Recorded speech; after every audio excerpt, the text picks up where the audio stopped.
In addition to a new front fascia, the 2018 Toyota Yaris receives an upgraded infotainment system and a new instrument cluster in the L and L trims with a multi-information display. Blue Eclipse replaces blue streak metallic, and crushed ice with a black roof is replaced by blue streak with a black roof as the second two-tone exterior color.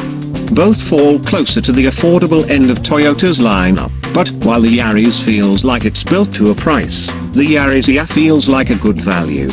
All Yaris hatchbacks are powered by a 1.5-liter i4 with 106 horsepower and 103 pounds-to-feet of torque, paired to a 5-speed manual or a 4-speed automatic transmission.